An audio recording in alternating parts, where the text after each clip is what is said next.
présent, brillantissime assistance. Je profite de l'occasion pour remercier l'honorable Prajnath Singh pour cette invitation transmise à Madagascar et pour transmettre également les salutations du président de la République de Madagascar aux autorités de la République de l'Inde. Je voudrais tout d'abord rendre hommage à vous, M. Prajnath Singh, pour m'avoir toujours ménagé vos efforts pour rassembler les pays du continent africain à contribuer ensemble à faire de nos Indiens une zone de prospérité et de stabilité.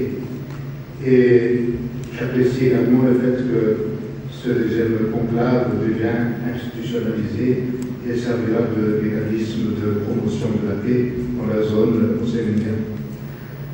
Madagascar remercie également l'Inde pour le soutien face aux catastrophes climatiques que les pays ont endurées dans le sud et remercie également l'Inde pour sa fourniture de livres du dernier cyclone Basrai, mais aussi après les moments dramatiques de l'épidémie de Covid-19 que Madagascar a traversé.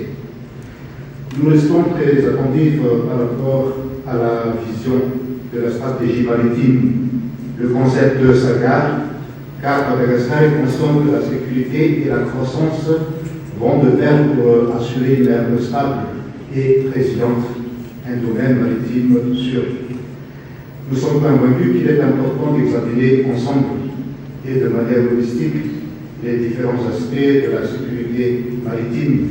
Et cette vision SAGAR de l'Inde correspond à notre manière de pouvoir aborder les questions liées à la sécurité dans la zone de l'océan Indien.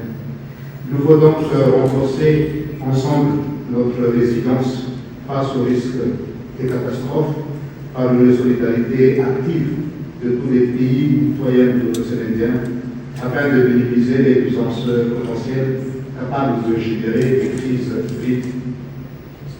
Madagascar, nation pacifique, souhaite être actif pour la paix régionale dans la neutralité mondiale.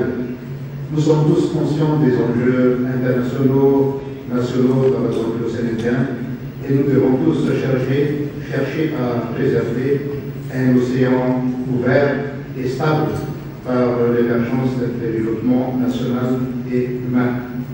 Et pour terminer, Madagascar espère la pérennisation d'un partenariat toujours actif avec l'Inde dans le domaine maritime pour l'aider à préserver les équilibres sous-régionaux, mais aussi à promouvoir l'économie bleue. Nous souhaitons une coopération plus efficace pour une stratégie de développement maritime ouverte à toutes les administrations compétentes des pays citoyens afin de soutenir la croissance sur la base de l'économie bleue dans la zone de l'océan Indien. Je vous remercie tous mes vœux de succès à ce dialogue Inde-Afrique et je vous remercie de votre attention.